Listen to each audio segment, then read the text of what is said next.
Everybody, this is the MedSurg 1 final review, and hopefully we'll get through this in about 45 minutes. This is for all of you that did not attend the final review that we did last week, and so hopefully for those that missed the final, you've completed that Friday, and everybody's on track now to get prepared for the holiday week, and I wish you all the best break and hopefully get some time into studying as well as enjoy your family and time off. So whether you're working or enjoying the time off, we'll just get started here and do this review, and we'll wrap things up here in December. So let's get started. So fluid electrolyte balance is one of the questions that's going to be on the test, and one of the things you're going to need to look at is the assessment of this particular topic. The signs and symptoms of fluid overload and dehydration are going to be on there, and the big things that you're going to be looking at is a variety of signs and symptoms that you're going to be looking at and selecting from.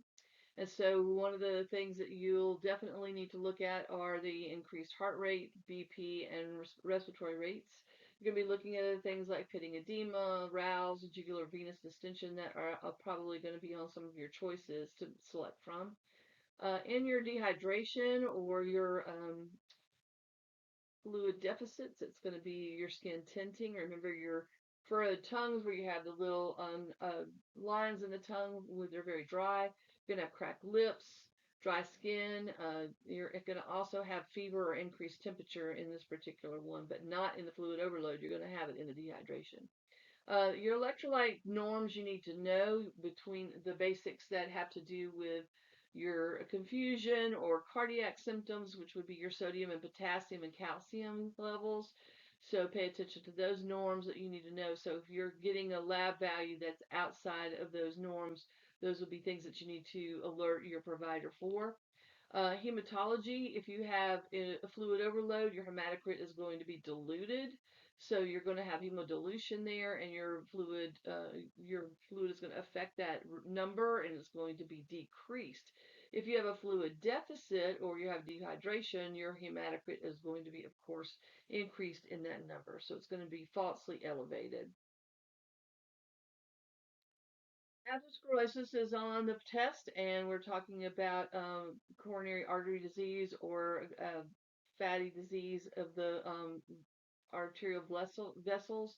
And it's basically the signs and symptoms that are listed here have to do with hypertension, which is it's also about high cholesterol, triglyceride levels, obesity, or smoking. Tobacco has a big risk factor in there, and then also your genetics. And I've got listed in there N's and M's. And what that means is your modifiable and your non-modifiable risk factors. And you need to know those for sure.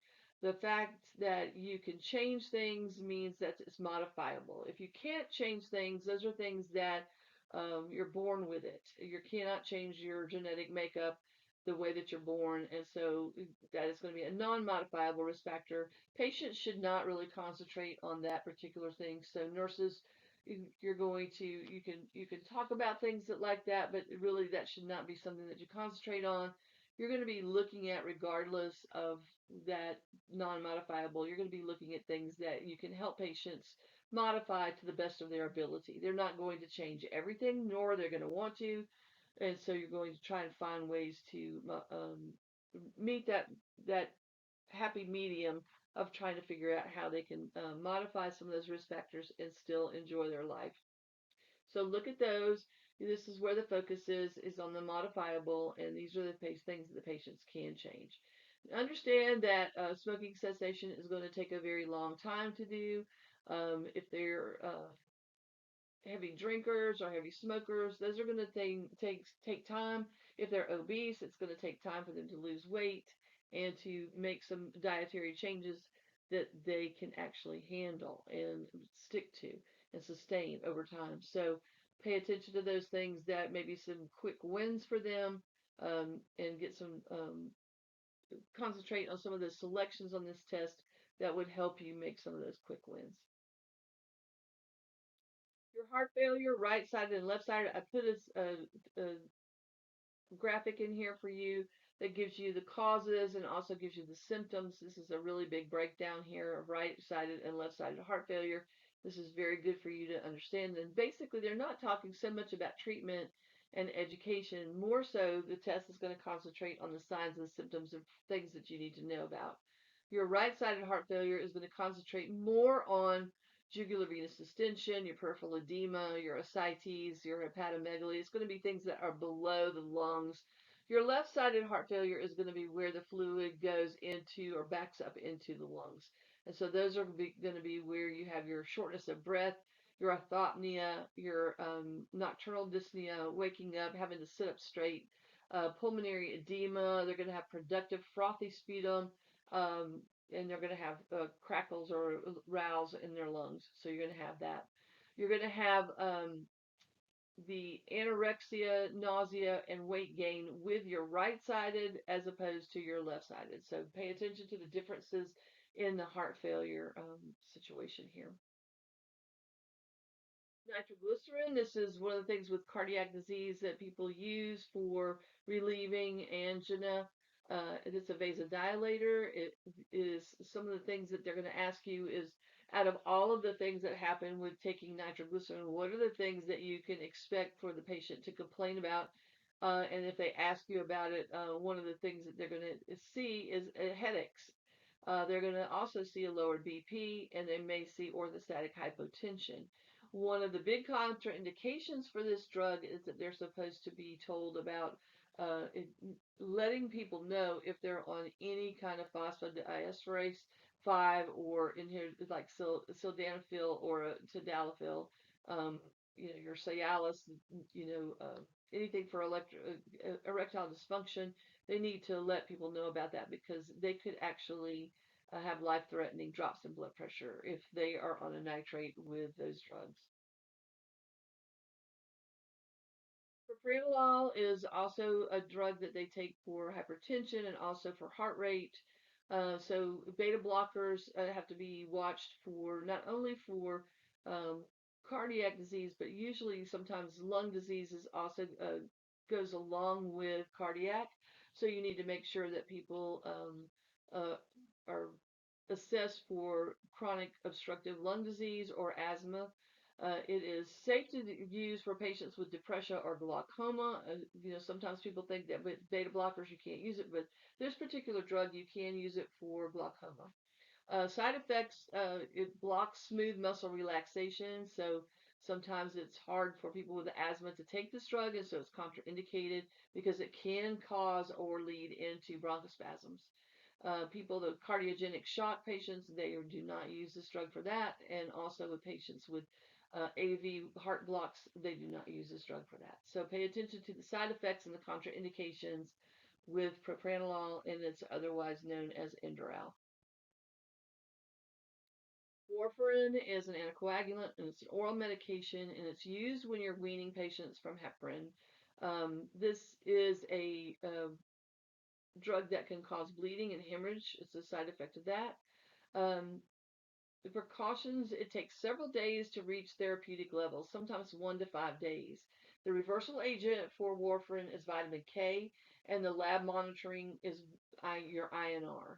And it does take that period of time for you to wean them off of the heparin. So just make sure that patients, if they ask you a question of why do they have to be on both of those anticoagulants, mainly it's because it takes a little bit of time for the warfarin to get those therapeutic levels up before they can completely wean them off of the heparin drip. Heparin is an anticoagulant also, and it's used a lot for atrial fib, uh, venous thrombosis, pulmonary emboli, or for prophylactic for surgical procedures. And the side effects for this one are bleeding and hemorrhage or HIT or heparin-induced thrombocytopenia. It causes some bruising and hair loss. Precautions for this is to make sure that you definitely prevent falls or injury due to bleeding risk. Um, the reversal agent for heparin is protamine, and the lab monitoring is APTT. That's activated prothrombin time. Those are things that you can see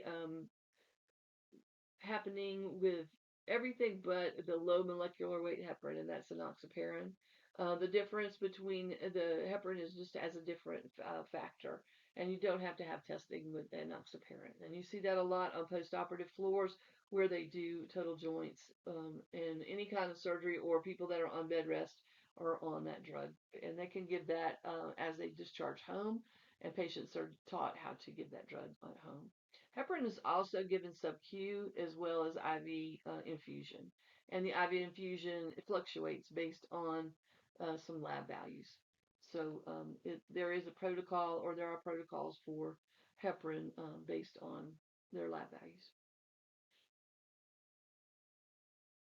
Cardiac rehab is on this particular test, and it is one of the nicest statements that I can find for cardiac rehab is that it is a monitored, safe environment for patients to get back to a previous level of activity prior to a heart attack or cardiac event.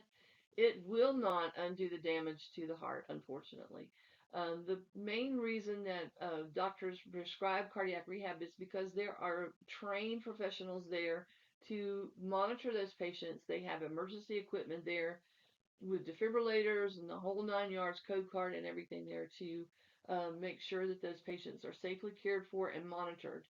Signs and symptoms that are watched during this cardiac rehab episodes when patients go there to exercise are to monitor for chest pain, to monitor for their skin color, if they have pallor or grayish skin color, dysrhythmias or any kind of palpitations or changes in their breathing patterns if they get short of breath.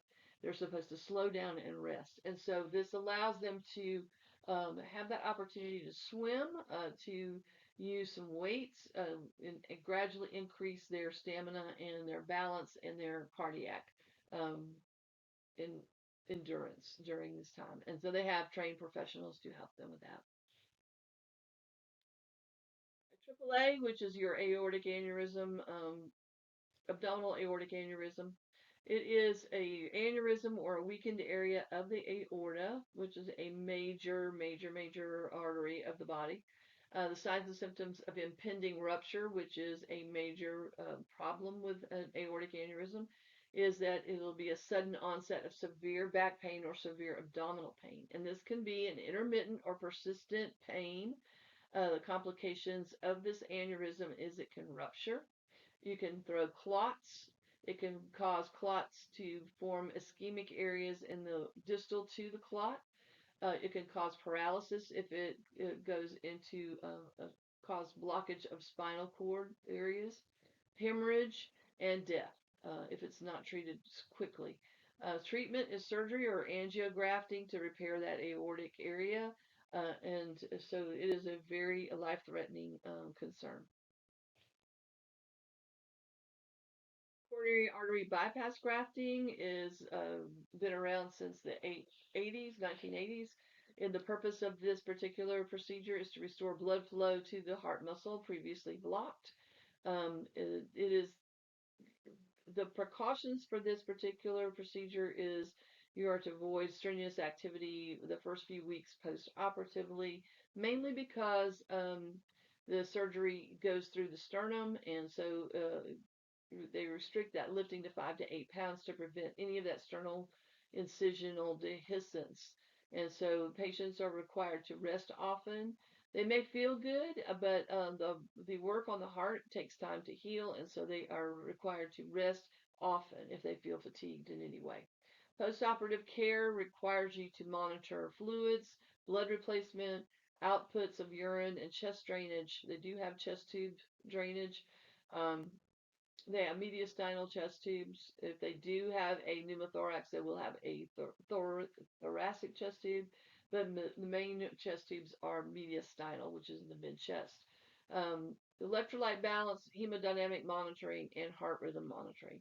So all those things right after cardiac surgery, the chances of having an arrhythmia are very high, and so cardiac monitoring is imperative. Complications of this particular surgery are, of course, bleeding, infection at the surgical site, pneumonia, clots, and arrhythmias. Um, The pneumonia is there because patients are afraid to take a deep breath. They're afraid they're going to split their sternum. They're afraid they are given pillows to splint with, and so they use many times some of the heart surgery hospitals or specialty areas have these heart pillows for them to grab onto and splint. And so you'll see some of those things with um, heart patients going home with their heart pillows to splint and grab onto in order to cough. But a urine output has to be reported to the provider if it falls below 30 milliliters per hour. It could be that they need volume, or it could be something else that may lead them to mean that it needs there may be some renal damage. So they need to, these patients have been on bypass machines, so they need to be reported to the provider so that there can be further orders gathered. You cannot automatically, in your scope of practice, give a fluid bolus unless it has already been ordered for you to do so. So this is one of those things that you have to monitor and also notify the physician. Cardiac cath. The purpose of this is to evaluate blood flow, to ID any blockages in the coronary artery system, to measure various pressures in the heart, and to visualize heart structures while you're under radiographic or angiography. You're going to access sites that are usually in the femoral, brachial, or radial areas. You can check pulses distal to the access um, sites after the procedure is done. Procedures are angioplasty, which would widen narrowed arteries with a balloon, your stent placements that keep vessels open, minor defect repair like leaky valves or closing holes in the heart would be some of the things that they can do for the patient in cardiac catheterizations. The complications of this procedure: clot, stroke, perforation, bleeding, MI, and what we call pseudoaneurysm. And I'm sure there's others, but these are the main ones. So, what symptoms would prompt you to notify the provider? This would be bleeding at the access sites even after designated pressure has been placed. And there usually are protocols for placing a sandbag or hard pressure on the access site or with a sheath, which is a hardcore plastic sheath where the catheters are placed through those arteries. And so when you pull that sheath out, it leaves a memory or a hole there that will be hard to stop bleeding. So if they need to have a repair there, or there is a hole that will not close or stop bleeding, the physician may need to come in and take a look at that. Loss of pulse distal to the access site, that is really important. If they lose or have a blockage or a clot that is blocking or occluding that vessel, they may need to go in there and do an embolectomy, which would be removing that clot. Signs of stroke or MI, or any signs and symptoms of any of the complications that I've listed, will have to be investigated by a provider. Stroke or MI is counterintuitive to what we're trying to do with this cardiac catheterization. We're trying to help them. We're not trying to cause any more problems. So stroke or MI could be a catastrophic event after this particular procedure. Cardiovascular disease. This really, we're going to focus here on your good and bad cholesterol, your type of education for exercise and dietary needs for these patients. Both the diets that are listed here are the TLC, or the therapeutic lifestyle choices diet, and the Mediterranean diet, which we've gone over several times in our lectures. Both of these diets are low in saturated fats, processed foods, sugars, trans fats. They're high in omega-3s or omega-6s, the fatty acids. They don't have trans fats. They are polyunsaturated fats, like your canola oils or your olive oils or other types of oils like avocado or whatever.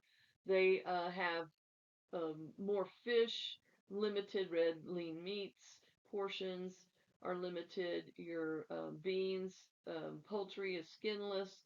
You have whole grains, fibers, and fruits and vegetables are in the plenty. So your this type of diet, with the addition of exercise, limiting stress, and getting proper amount of sleep, are basically your non-pharmaceutical prescription for good cardiovascular health. So pay attention to the foods and the levels of the cholesterol and what's our norms for the cholesterol. Your cardiac rhythms, and I put in here a graphic for what your different parts of your EKG rhythms are, ECG rhythm is. There's 5 steps to your rhythm interpretation. You're going to be looking for whether there is a regular or irregular rhythm, and you can look at that and see if you have a P wave present, determining the rate based on your graphic and what that, your zero point 0.2 seconds is 5 millimeters between those graphs, the little squares. Your P waves, is there P waves present or absent? You're going to measure that PR interval. Is it less than or greater than zero point 0.2? You're going to measure your QRS interval. Is it wide or narrow? And so all of those things are indicative of different rhythms and different situations going on with the cardiac muscle itself.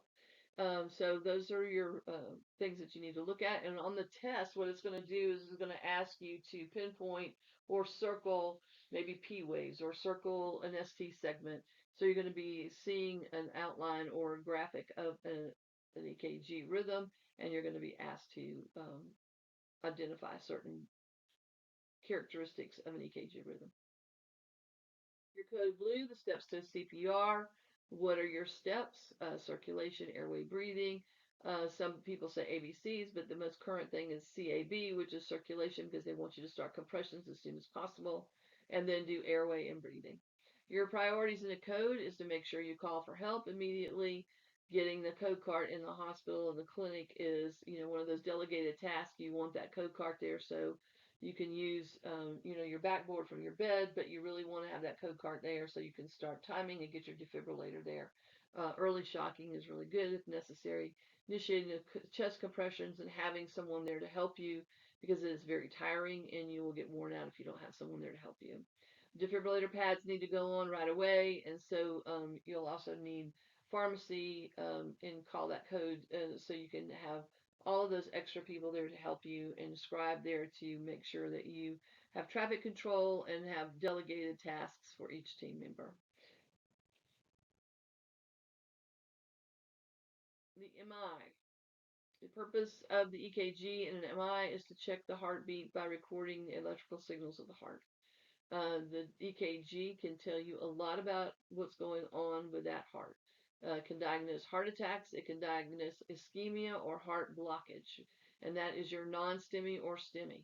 The ischemia is non-STEMI. That means it's not totally occluded yet. Your STEMI with an ST elevation means that it is totally occluded, and you have a very small amount of time to get that opened up. You're going to be doing a diagnosis of arrhythmias with an EKG. You can also look and see if the patient is having symptomatic chest pain. 5 minutes should be a telltale sign if it does not go away, that if you are at home or if you're educating your patient, if you have chest pain that does not go away, within 5 minutes you need to call 911.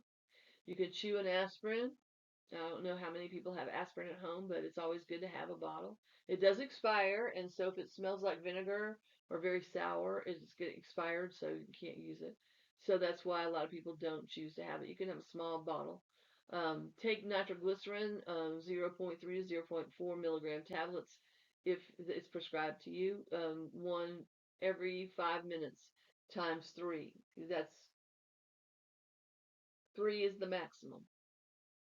The purpose of troponins, people ask that, and why this is on the test is because you need to know that troponin I and troponin T, those are the first biomarkers that show a rise for cardiac damage, specific to cardiac damage. There are other things that are biomarkers for muscle damage, generalized muscle damage, and cardiac muscle damage, but they are later. So your troponins are the first line here. They're the ones that tell you what you need to know here. So T is less than zero point 0.1 and your I is less than 0.03.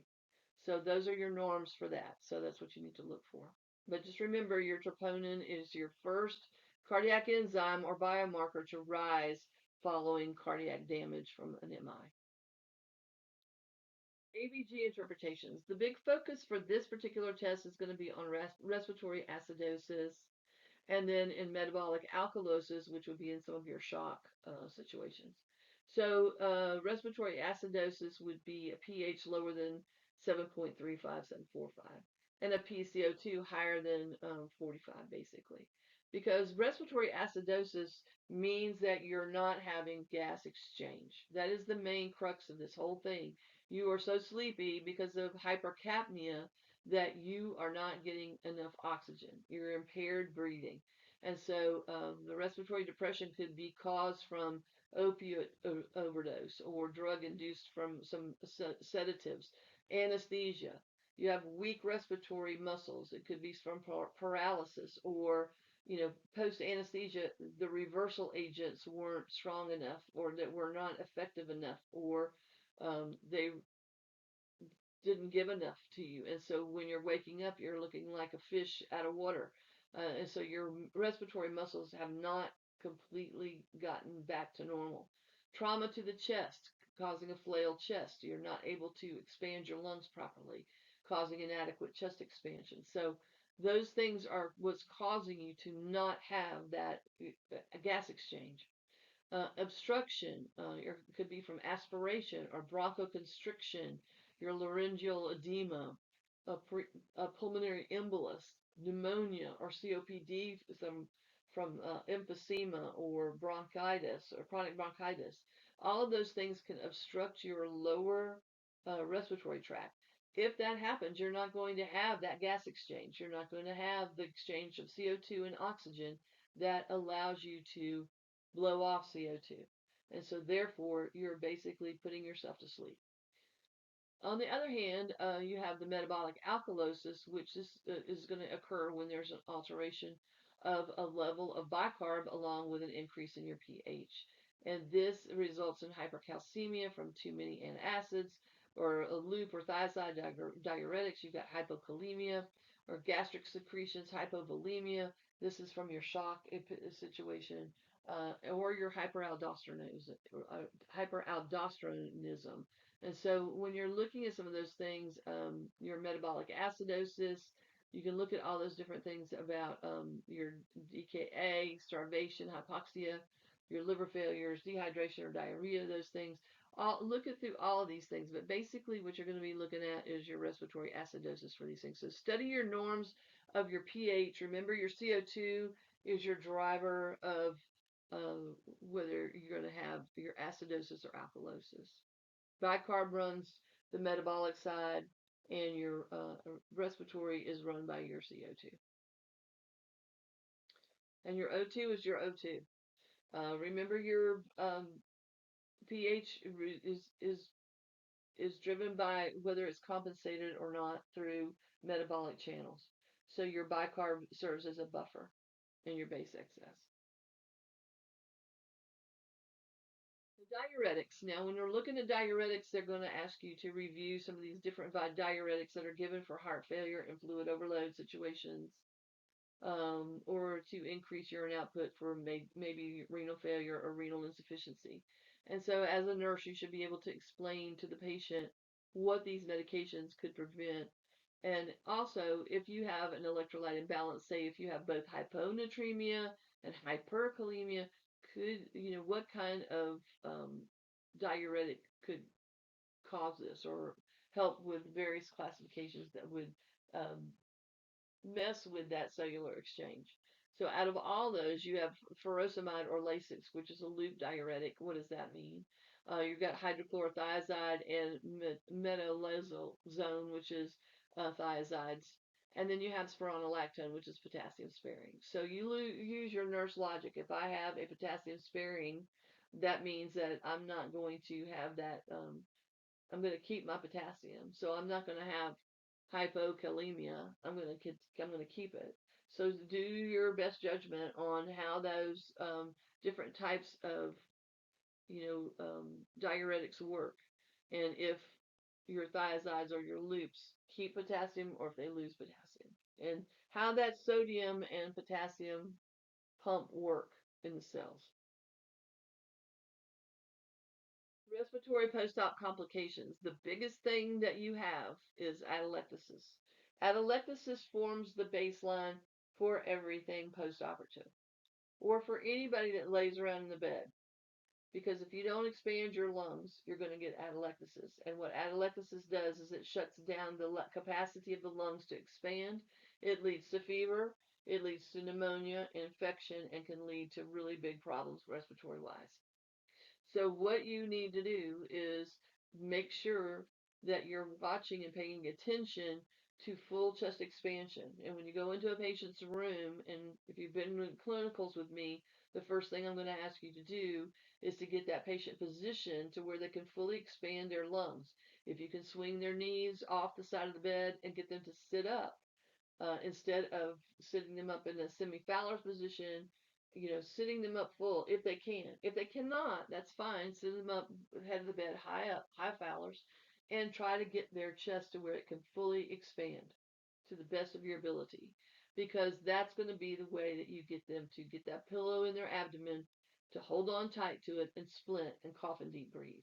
Because they're going to need to do this every 1 to 2 hours after a post-op period. The fever can be a precursor of surgical infection, or it could be pneumonia. And sometimes just by coughing and deep breathing, you can reduce their fever, because what's happening is those lungs are closing down on you. Pneumonia is a result of that inadequate effort of post-op lung expansion. It's as simple as that. To prevent pneumonia, cough and deep breathe. And it's age old. Hydration also. All of those things work together. But the result of just deep breathing and coughing can can control a lot of problems for you. Treatment options: incentive spirometry every 1 to 2 hours while awake, coughing and deep breathing, and then using your splinting. Asthma. This is a restrictive and can be obstructive lung disease. It can work into that chronic obstructive lung disease pattern. Um, this is pollutant or risk factors get inhaled that release massive inflammatory responses. That's the mast cells, the cytokines, which are known as your, uh, otherwise known popularly as your histamines, your prostaglandins, and leukotrienes, and they contract the smooth muscles of the airway and cause the airway to tighten up. And so signs and symptoms would be acute exacerbations, your dyspnea, shortness of breath, and wheezing.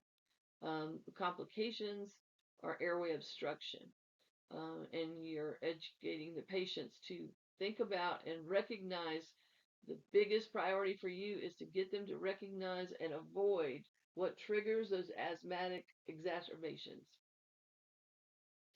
They can use steroids. They can use beta adrenergic nebulizers. They can use all kinds of rescue inhalers, whatever, bronchodilators. The biggest thing that they need to do, though, is to stay hydrated and also to avoid triggers and make sure that they take their, if they can, if they're not prohibited from taking them, making sure that they get their vaccinations appropriately that's suited for them.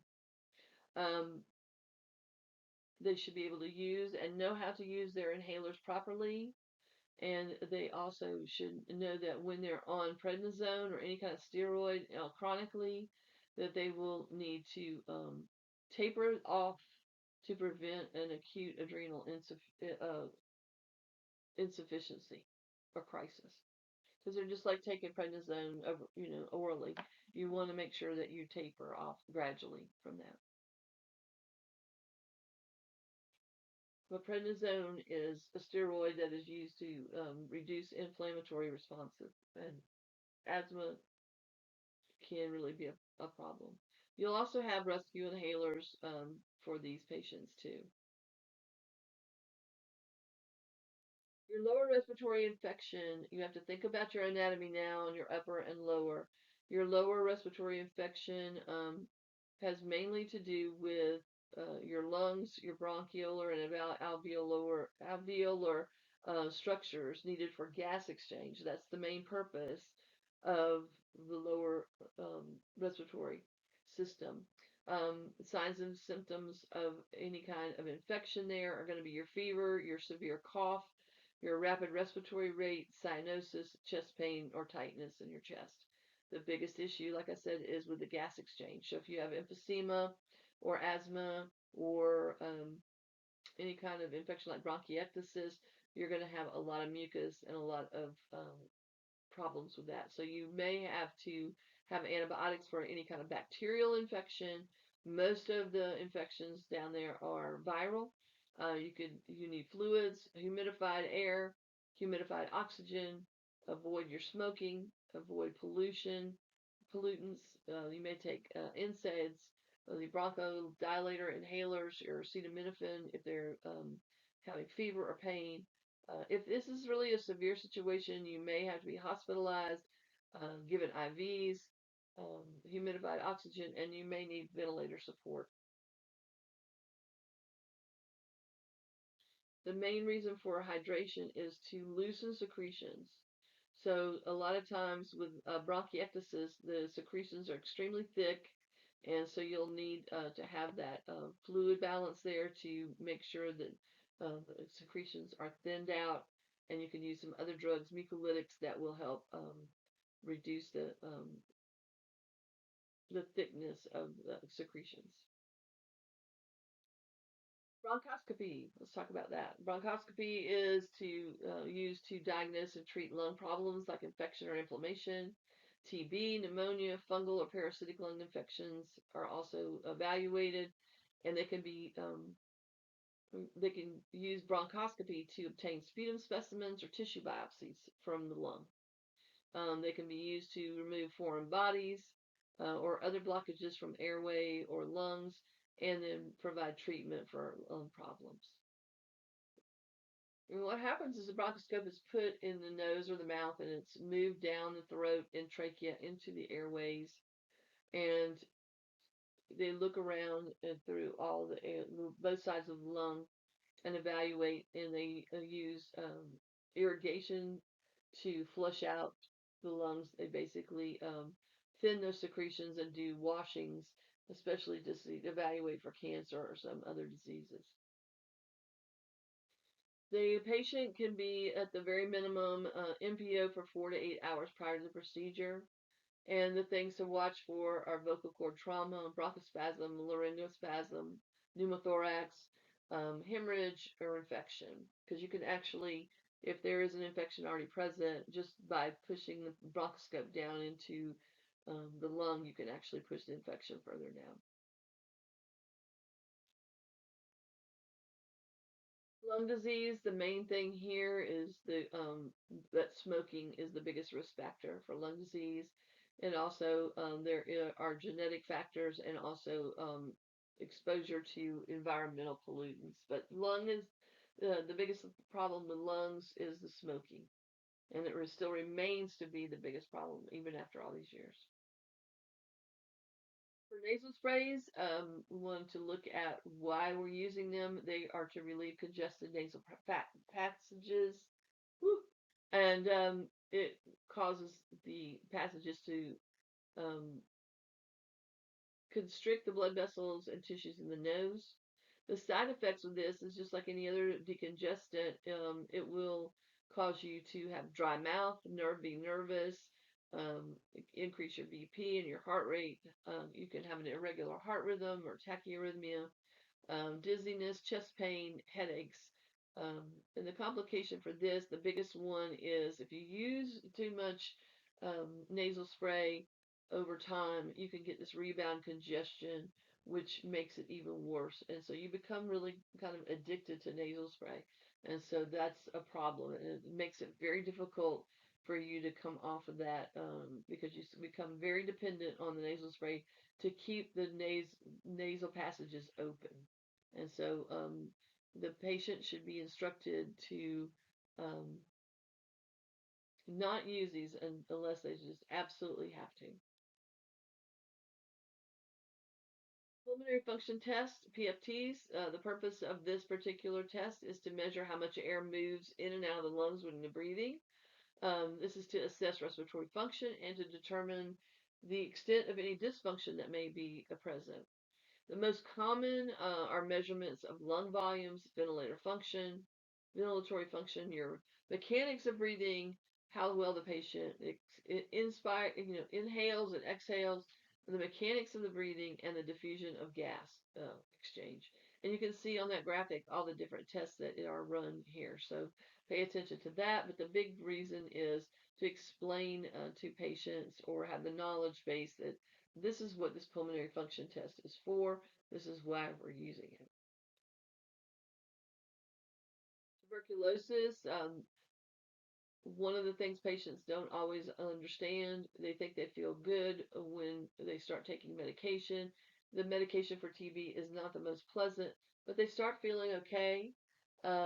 It is a contagious disease. It is one of those things that's publicly reported. And so if you're starting to feel good, you may get off your meds and not take it. But TB is not self-limiting. It is a curable disease, and so that's what you need to concentrate on if you really want to cure this disease and to be able to get out and about in society. um, the priority here is to be cured of it, and that depends on you taking all your medication. And so successful treatment and cure of TB relies on the patient to adhere to the medication regimen that has been set for them. And so that may take a few weeks, but they need to take that medication and all of it to the bitter end.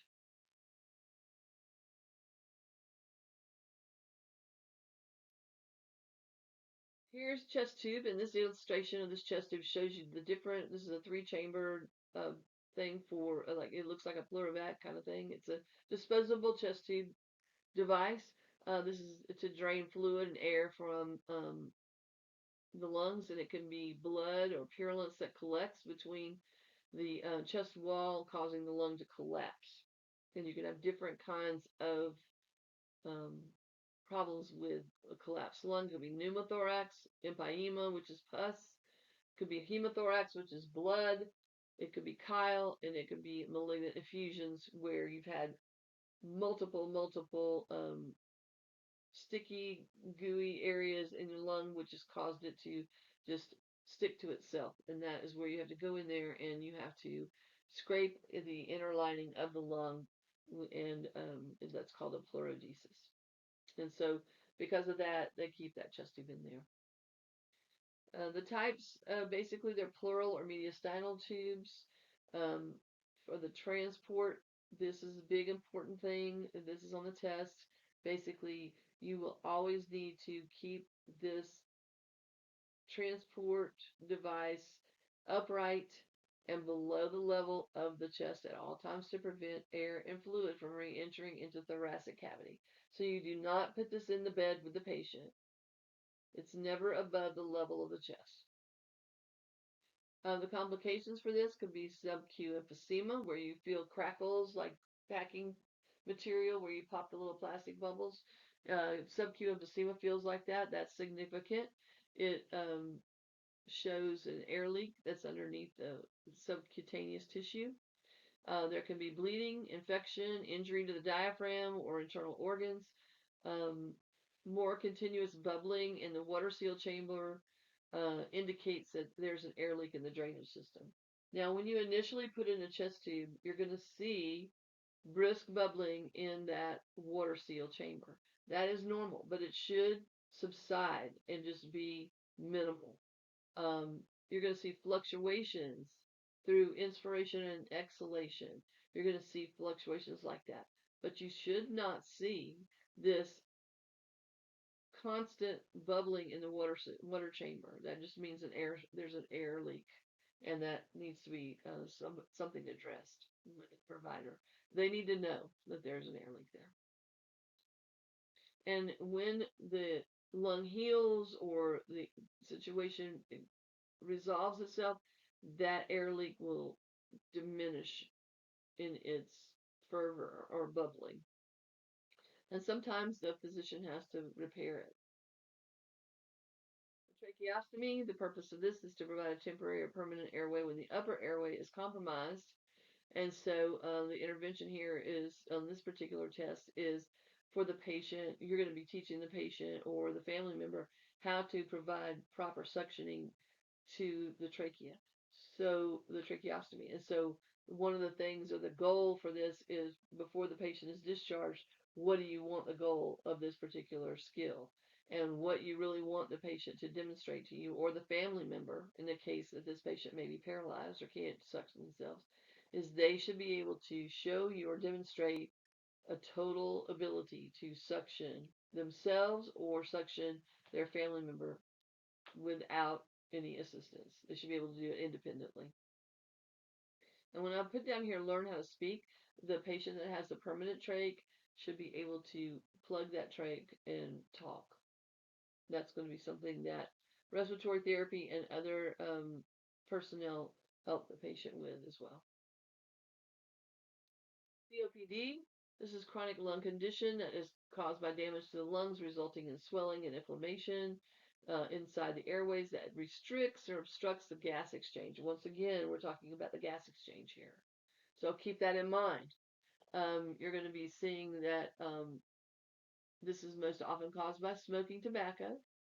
It can be from environmental exposure also. Could be coal dust or chemical or pollutants exposure. Uh, there is tight wheezing and a daily cough that produces mucus here. Chronic bronchitis, bronchiectasis, and emphysema are the most common forms of COPD. The treatment is usually keeping these patients on low oxygen flow rates. I think the highest you ever want to go for these patients is maybe 4 liter nasal cannula. No higher than 4 liters because these folks thrive on a CO2 as a driver once they've been diagnosed with COPD. This is a chronic condition.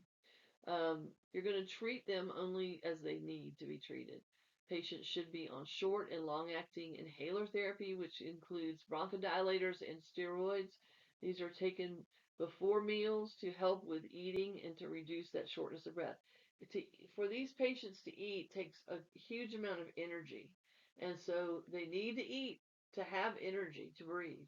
And so they're basically, for the rest of their life with this particular illness, are slowly suffocating. So when you think about it in those terms, they need that energy. And so in order to maximize being able to eat and enjoy their food, they should take the bronchodilator ahead of time. So we'll open those passages to the best of their ability and allow them to enjoy their meal and have the energy to actually close their mouth and chew their food. Complications from this will be pulmonary hypertension, hypercarbia, of course, hypoxemia, cor pulmonale, which is the right heart side of failure. Pneumothorax could be from a blown bleb, which is emphysema, your polycythemia, and your respiratory failure. Tobacco cessation is always a plus, and your respiratory vaccinations are highly recommended. Pulmonary embolus most originate in the deep veins in the lower extremities. And so blood clot dislodges, travels through the pulmonary system, and lodges in the pulmonary arteries. When the large pulmonary vessels are involved, it can be life-threatening. Um, right ventricle pressure overload and right ventricular failure and death. Um, I was always taught that these patients, when they get a PE, the biggest sign for them is this fear of impending doom. And so there was only one place that I saw that listed, but that was one of the things that I learned when these patients, they feel like something terrible is going to happen. They just have this very terrible feeling of impending doom. So always listen to your patient. And they have the shortness of breath, rapid breathing, they're anxious, they're um, wheezing, having cough. Sometimes they're coughing up blood, chest pain that may increase in severity when they take a deep breath, may be sharp. Um, their heart rate is going to be tachycardic. It could have pain in their calf or thigh that's swelling up, um, lightheadedness or dizziness as well. The interventions, when you think about what you need to do, remember your 12 lead EKG as your friend here. It can show damage or strain on a heart, hypoxia, ischemia, just like your ST elevations, everything, it can show a right ventricular strain pattern, and it shows through a T wave inversion. So when you look back at that EKG slide, you can see where your T wave is. It'll be inverted, and then you can have a right bundle branch block as well. Your chest x-ray would show enlarged pulmonary artery as well as some other anatomical changes or markers. Your CT angiography of the chest or ventilation perfusion scan will show some blockage there and some enlargement of some certain anatomical features. Also, your labs with added D-dimer. The D-dimer is usually done to rule out a pulmonary embolus for patients that are not clinically significant for one. But if somebody has had a prior PE, a D-dimer can actually show you that they do have one. Anticoagulant therapy or thrombolytics depend on the patient's presentation. So depending on how severe everything looks will depend on what type of drug they will use. Osteoporosis. We're going to change gears here. Pathology for this is its normal homeostatic bone replacement is altered. The bones become porous, like almost like a lacy coral type of formation, and the resorption is greater than the replacement of bone. Risk factors: sedentary lifestyle, mobility depletes your bone. Aging, you have estrogen loss in women postmenopause. Caffeine, calcium is lost in urine, and your first and second hand smoke, and active and passive smoking um, can cause bone loss. Signs and symptoms. It is very insidious. It takes many years for this to show up. Usually patients are over 50 years of age here. Neck or back pain is an early sign of osteoporosis. You'll have fractures without any major force. Sometimes the fractures occur in the neck or back from vertebral spinal fractures, very small hairline fractures. You have fractures without any major force. You could just turn or twist and then have a fracture. Height loss, loosening of your teeth, and brittle nails. The treatment for this is your calcium and vitamin D supplements, biophosphates, calcitonin, estrogen, agonists, antagonists, your parathyroid hormones, rankle, and then your bone density screening. These are all things that can help replenish and build bone and build dense bone. Your interventions: know your dietary restrictions for building, your suggestions for building strong bones, for basically every green vegetable with the exception of spinach. Review the foods that are high in calcium and vitamin D. Also, exercising with resistance and weight bearing imbalance should occur with supervision because of their high risk for fracture. Falls risk needs assessment should be done of their home environment as well as their hospital room. And their ambulation, if they have severe osteoporosis, their ambulation should be occurring with support from nursing personnel or physical therapy. And reinforcement of good body mechanics. That's good for everybody, but specifically for these folks because their stature and they may start to have signs of lordosis or kyphosis or scoliosis. So they may start stooping over or having some curvature of the spine that is a little more pronounced than normal. Amputations and prosthetics. Patient education on this one. I put a picture in here to show you where the socket is on this particular prosthetic device. Physical therapy and prosthetic technicians will do most of the work here with the patient. But as nurses, every once in a while we get to throw a tidbit of information, a little gem of knowledge to the patient. And one of the tidbits that you may need to tell them is that before they put their amputated limb into this device, they have to make sure that this socket area is completely dry. Because if they don't, they're going to end up with a potential for an infection in that new amputation, incision.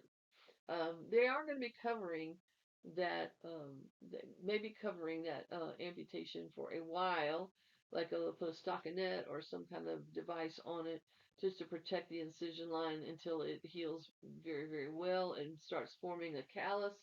Um, because you do need to toughen that up, and physical therapy and the prosthetic technician will start molding that stump area to make sure that it is a little bit harder to break down. And so you'll have to tell them that they have to make sure that that's dry before they put their limb into the device. It's most important. Iron deficiency anemia. This stems from not getting enough iron or from loss of red blood cells, whether it's acute or chronic blood loss. Signs and symptoms are fatigue, weakness, pallor, chest pain or tachycardia or shortness of breath, headache, tachycardia, dizziness, lightheadedness, tongue irritation or soreness, brittle nails, restless leg syndrome. Um, they can have cold hands and feet, wanting to eat things like clay or ice or dirt, um, or odd smelling cravings for rubber detergents or cleaning agents. Um, the treatment is to give them iron supplements, and it can be infusions, it could be oral. You just need to make sure that you know foods that are highest in iron, because the questions on this test are going to have a lot of dietary options for you to choose from, and they're also going to ask you what foods you would put together to optimize the absorption of iron. So pay attention to that and know those combinations. Complications you see here is iron overload. You can get too much iron, you definitely can. And if left untreated, it can lead to heart issues. It can cause issues with pregnancy. The anemia can delay infant and child growth and development. And it is also it's linked to increased probability of infections over time. So anemia is kind of like one of those unsung type of problems that we think is normal to have, but it really does takes a toll on the major organ systems in the body because of lack of oxygen, and the iron carries oxygen through the hemoglobin, and so if you don't have that oxygen over time, it really takes its toll. Sickle cell anemia. The key factors here is when we took the last test, I noticed that a lot of people um, chose ice compresses. Let me tell you something. If I don't teach you anything else on sickle cell, ice doesn't go anywhere on this person's body. Nothing cold. Nothing cold. While they're awake, don't give them anything cold. The only thing that you want on them is something warm and soothing.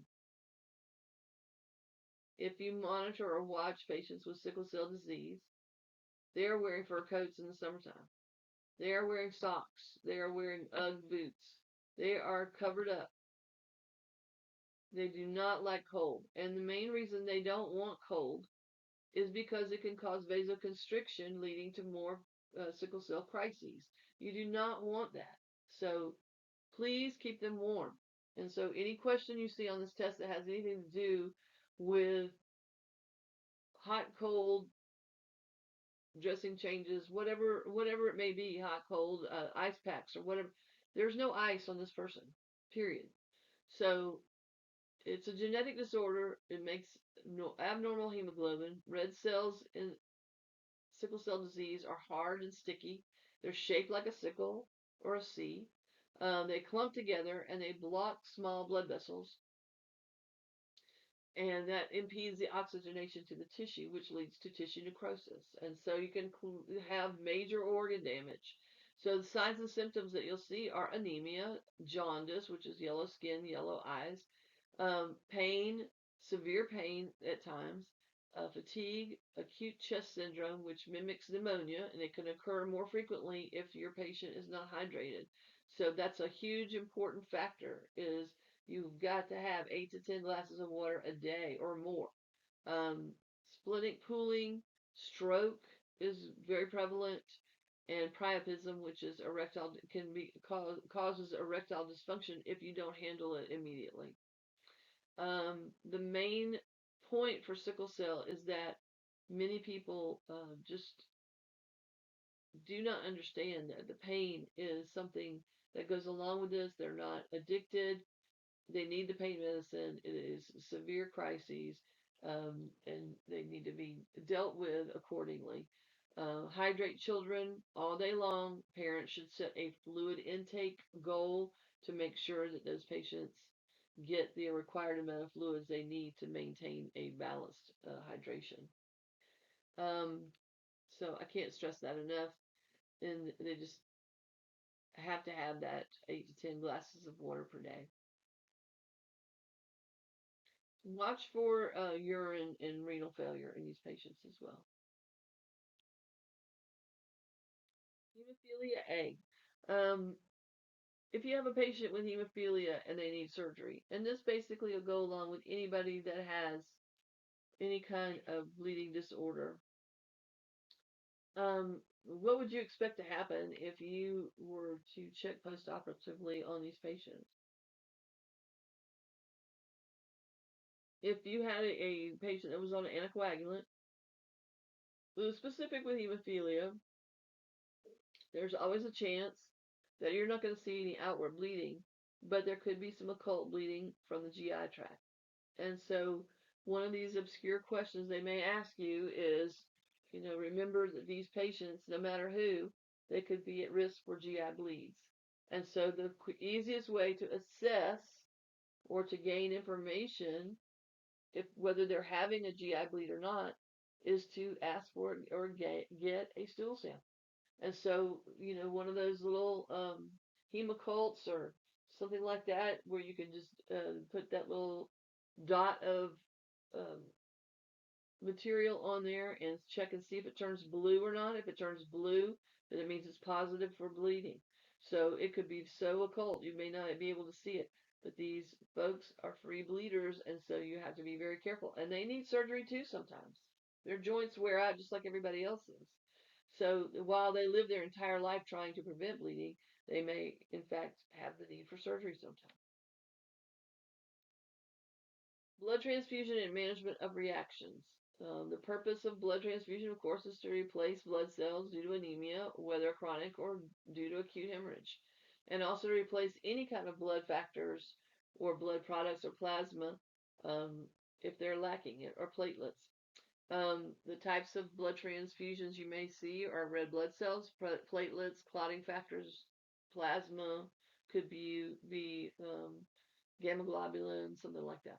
So your steps for patient ID, you have to go deal with making sure you have a signed consent for receiving blood products or refusal.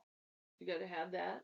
The patients are not required to take blood if they don't want it, but they have to designate what they want to have done because they have to have one way or the other. They're required to do that. The MD order has to be there for transfusion. You can't just give it willy-nilly. Patient's blood type and the donor blood type have to be compatible.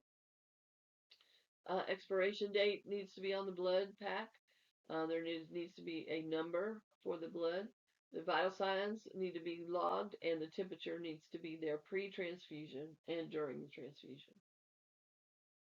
So the transfusion reaction, the classic thing that you do for all transfusion reactions, usually any place where you give blood transfusions, there is a set of guidelines that are readily available to you, either on the computer or on the paperwork that comes from the blood bank. But transfusion reactions, you're going to stop that transfusion. You should have a bag of normal saline, zero point 0.9 normal saline hanging. And for this very purpose, you're going to flush that line with normal saline. You're going to notify the doctor, and you're going to await further orders. And you're going to save that bag of blood, and you're going to return it to the lab. And you're going to issue, a transfusion reaction notification. But if it's a hemolytic, this is the most common cause. This is an ABO The most common cause of a hemolytic reaction is ABO incompatibility, and most likely due to human error when they're cross matching or doing blood bank uh, checking. What you're going to see with these patients is they're going to have back pain, brown urine, anything that's going to cause, basically it's like sickle cell. They're hemolyzing their blood cells because it does not work. And this is really bad for the patient. It's not a good thing. The next one is an allergic reaction. This is usually your fever, chills, your hives, and itching. Now, when you notify the provider, the doctor may say give them an antihistamine or a steroid or some Tylenol, um, and try again in 30 minutes. You have 3 hours to give that unit of blood. So you're in the scope. That blood can hang there for 30 minutes uninterrupted, and wait until you see if they're going to respond, and then try the blood again. If they have further problems with it, then you notify the doctor again and probably take it down and then redo later on. But that's kind of something that the provider needs to make that decision on, not you. So if you have continued problems with transfusing that unit, it could be just that unit and that donor. They may have antibodies. So what has to be done is new blood needs to be ordered for that patient, and different testing from the blood bank needs to be performed. Um, Pre-treatment and future transfusions may be necessary, but notify the MD for sure. Taco, this presents with respiratory distress, your leg swelling, or both. This would be like your right heart failure. And then your trolley presents in symptoms of respiratory distress, like your left heart failure, where everything's backing up into the lungs. But the greatest risk to patients is very simple. You don't want injury from this transfusion. And so the nurse priority is to take the baseline temperature measurement and monitor it throughout, because you're going to be checking to see if there's an increase in temperature, because if an increase in temperature signals the onset of an adverse reaction to that blood transfusion. Idiopathic thrombocytopenia. This is due to a lower number of platelets that is from an immune response to one's own platelets. And so you can bruise easy, have bleeding gums, and internal bleeding. The treatment for it is probably just to give platelets. Just the other things that you can do is to prevent some problems by using soft toothbrushing and notifying your dentist or proceduralist if there's any procedure that, or for any procedure that you have ITP. They may need to hold pressure for longer periods of time if bleeding, and be aware to decrease the risk of bleeding prior to that procedure, especially if you're going to be doing tooth extractions or something. So avoid commercial mouthwashes because of the alcohol content in them. Avoid any rectal insertions due to the potential bleeding of the mucosal lining of the rectum and the bowel. And then no aspirin, no NSAIDs, no ibuprofen.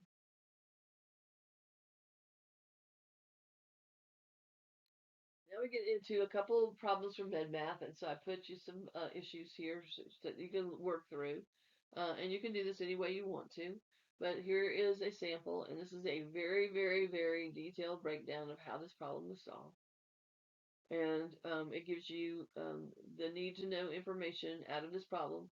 It's just like in any word problem, there are certain things that you don't really, it's a bunch of fluff, and you don't need to read into it too much.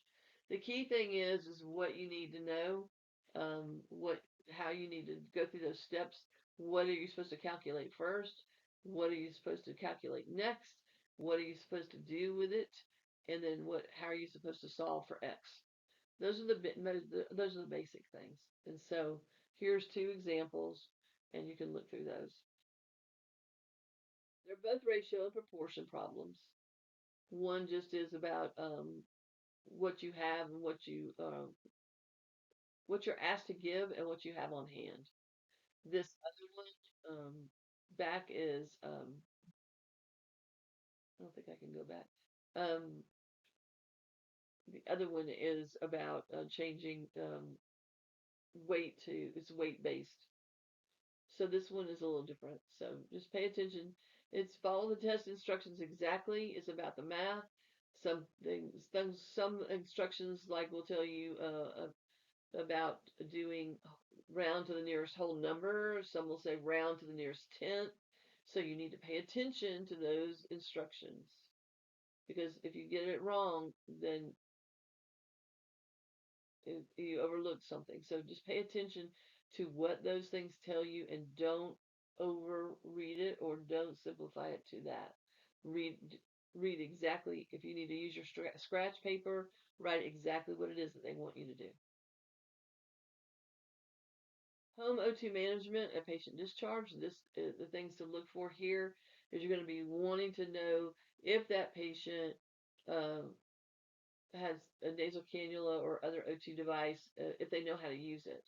And then if they know how to set a proper flow rate. And then check that flow rate once a day. I'm sorry about that.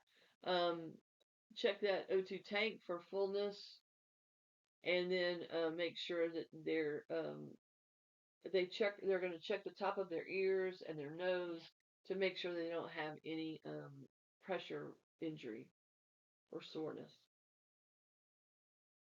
If they don't use the O2, say if their pulse oximetry is over 94%, they don't have to use their O2 if they don't need it. And so, but they're counseled to turn off that oxygen if they're not using it.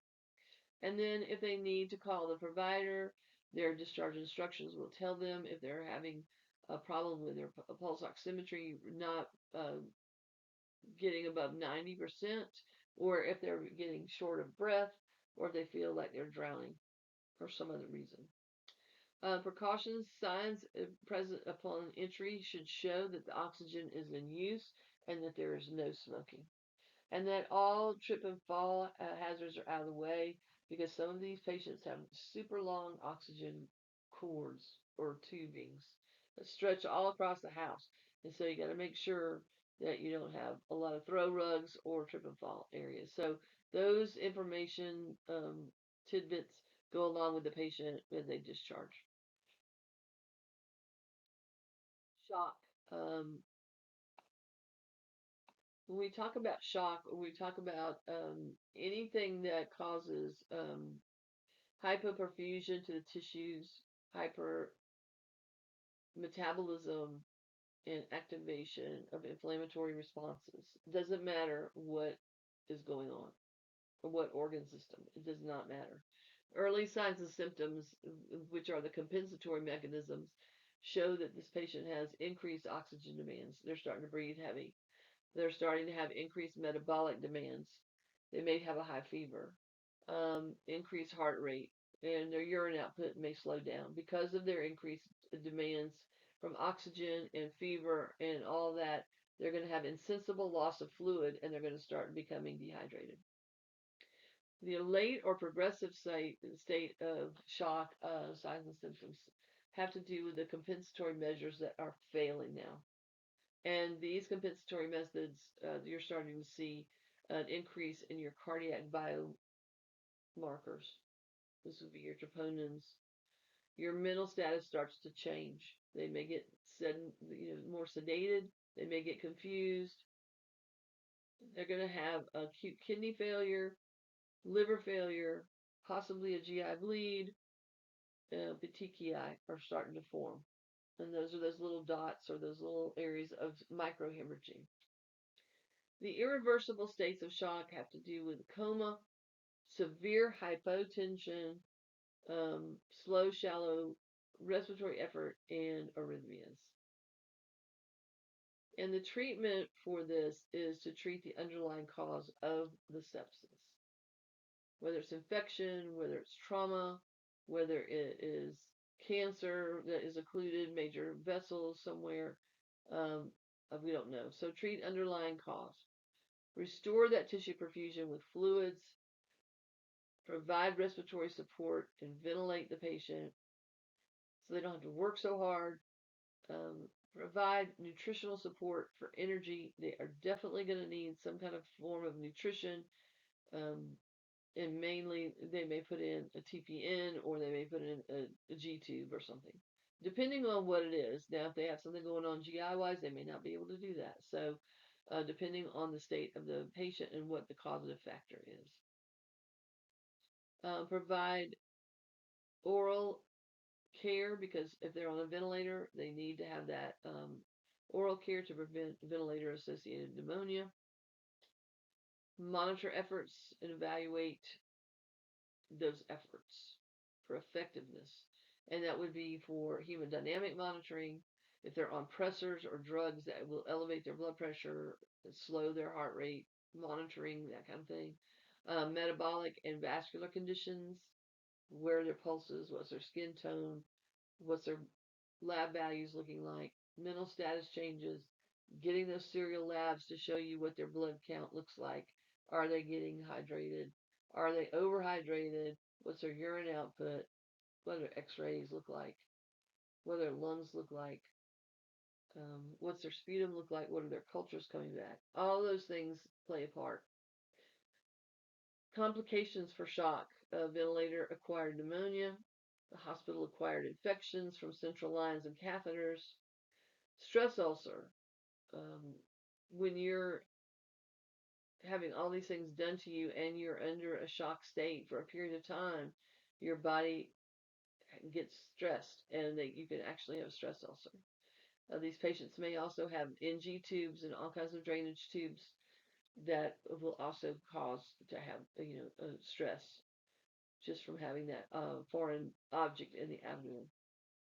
Multiple organ dysfunction or MODS, things are going to start shutting down all over the place, and you're going to end up dying. And so this is where you get into the end of life discussions. Hopefully, right at that late or progressive state, that conversation gets going. And DIC occurs in septic shock. It can also occur here as well, and so you need to understand that the DIC is um, a very interesting phenomenon. We'll talk about that with septic shock. Your respiratory assessment, when we listen to lungs, if you identify crackles on auscultation, your first nursing intervention is to determine if it's actually rouse or fluid by asking the patient to take a deep breath and cough. And many times you can actually clear that up by doing just that. Crackles usually indicate the fluid in the alveoli, but if they clear after coughing, that could just indicate that it's a result of positioning or a decreased ventilation in the lungs. It could also be a sign that the patient may want to start limiting fluids to a certain amount each day. They may just be getting a fluid overloaded. And so you want to continue with a more thorough assessment for peripheral edema and looking at those other signs and symptoms of fluid overload. Encourage that proper positioning to optimize proper chest expansion and get the best gas exchange possible. So make sure that you go in there and reevaluate and see if just that those few little changes will help with that respiratory assessment. Ventilator management on suctioning. Suctioning is performed to get that accumulated amount of secretions from the airways.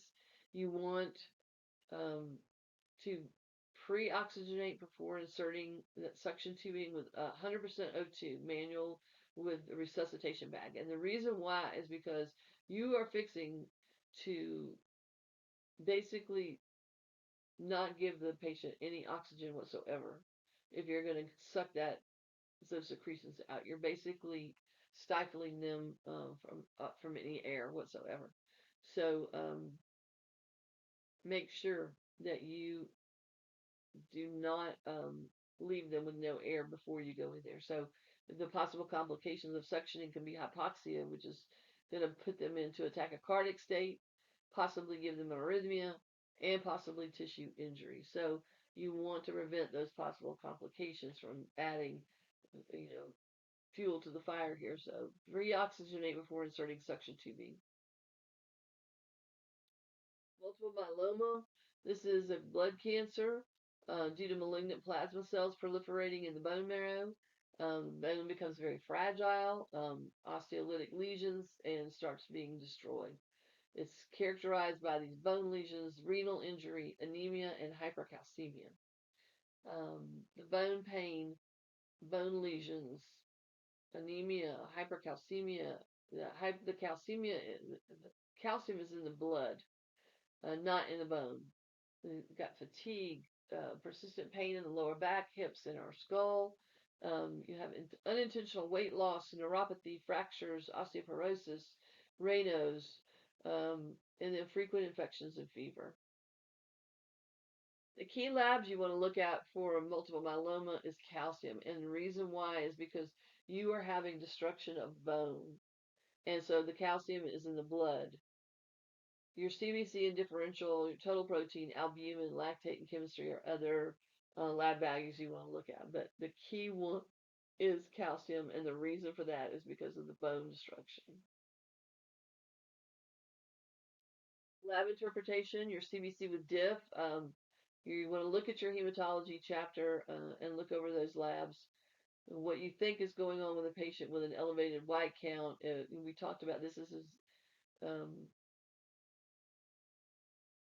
something we need to look at with if you had a patient that came into the ER with an elevated white count, say of 16,000 or something like that.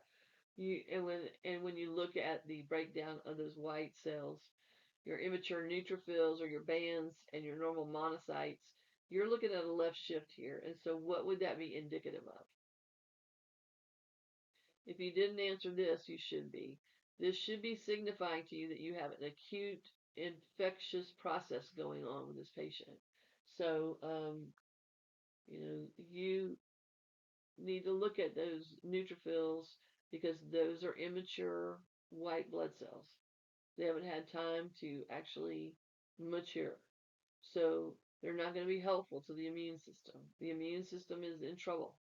And so this patient is going to have an acute infectious process. CAS care.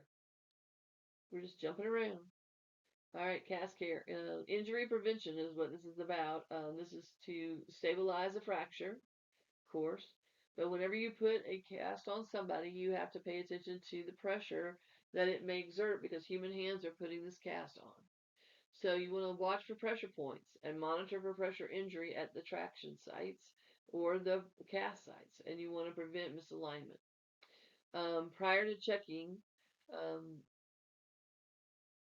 you want to look at the capillary refill distal to where that cast is, and it gives you insight to the patient's circulation. You want to watch for any discoloration of those toes or fingers distal to the cast. If they have traction on, you want to make sure that you look at the weights. They need to hang freely. They need to not be moved unless it is a life-threatening situation. Um, if you have to move the patient, you need to make sure you have plenty of help to move the patient, and somebody can hold on to those weights to make sure that they continue to hang free, and the patient can assist with using their trapeze over their head or using others to help with repositioning because you don't want the patient to have pressure injury. And if any ropes or pulleys or anything are resting on the skin and causing pressure on the skin anywhere on their body, you need to relieve that pressure and find some kind of padding that will relieve that pressure or reposition the traction itself to get that pressure off. And now we go into compartment syndrome. Um, this is a painful condition that causes pressure around the compartment around the muscle that can lead to ischemia and cuts off the circulation, um, which causes ischemia. Of course, lack of oxygen causes ischemia and tissue necrosis. Um, it's most likely occurring with multiple fractures. And what happens is you see pain in the muscle, or you'll have a burning or deep ache in the is the earliest sign. You'll have agitation and anxiety. What's going on? Why can't I shake this pain? It's like what's happening. You'll have this swelling or bulging in the muscle, a numbness, a weakness or neuropathy, pins and needles type feeling like it's going to sleep, and then this tightness or difficulty to be able to even move the extremity at all. So a diagnostic test that they perform is gold standard is the compartment pressure measurement. And they insert a needle about a centimeter into the muscle compartment itself, and it should come back with a reading, hopefully around 0 to 8 millimeters of mercury. That is a normal. If you get a reading that goes 10 to 30 millimeters of the patient's diastolic BP, that indicates that there's inadequate perfusion, and you're going to have a problem salvaging that limb if you don't do something quickly.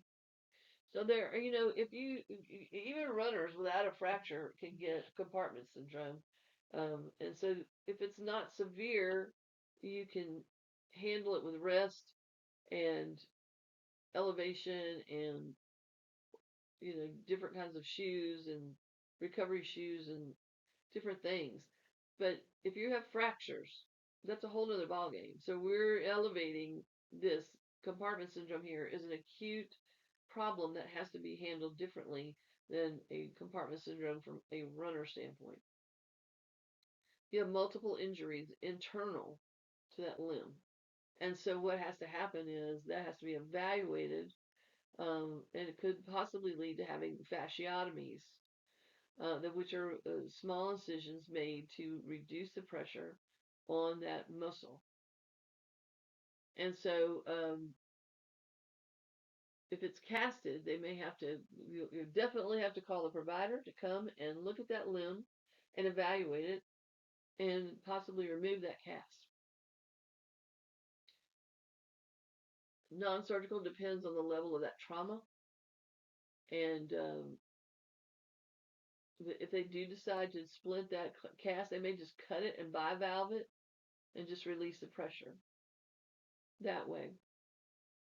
The complications for compartment syndrome have to do with pain, rhabdomyolysis, renal failure, nerve damage, infection, contractures, and death. So it is not something to fool around with, and so there is a graphic here and it shows you what compartment syndrome looks like from inside out. Your septic shock. This is the last and most severe sign of sepsis, which occurs when the immune system reacts to infection the most extreme way, and it causes severe hypotension and requires life-saving treatment here. Signs and symptoms: cool arms and legs. You can have very high or very low temperature, fever, chills, rapid breathing, tachycardia, signs of sepsis. This is called rigor, RIGOR. Lightheadedness, little or no urine, hypotensive, orthostatic. If they're standing, their blood pressure can drop out. Palpitations, tachycardia, agitation, restlessness, lethargy, and confusion. The more they go down this rabbit hole of confusion, the worse that is. Abnormal white count. Diagnosis: you're going to test for the presence of infection, bacteria in the blood, urine, or spinal fluid.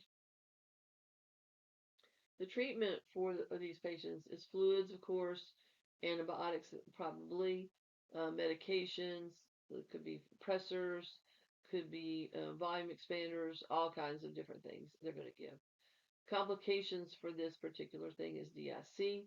The interplay between that inflammation and blood clotting mechanisms during sepsis causes massive fibrin formation. And the formation of those multiple small clots to consume clotting factors and fibrinogen faster than the body can make them. So that increases the risk for hemorrhage. It seems like an oxymoron, but you're having blood clots, micro blood clots, and it basically steals the factors away from the body so that they cannot stop a major hemorrhage. It diverts the attention. So it is a massively problematic concern. So you're going to give blood products and blood thinners. You're going to do things that crazy treatments that you don't know. But the main thing you have to understand is what causes the DIC. and how you can explain that to the patient. So I want to thank you for listening, and we're going to record this, and I'll submit this and put this in Blackboard or on your email. And whichever one works, and whichever one will put it in there. So thank you very much, and have a happy Thanksgiving.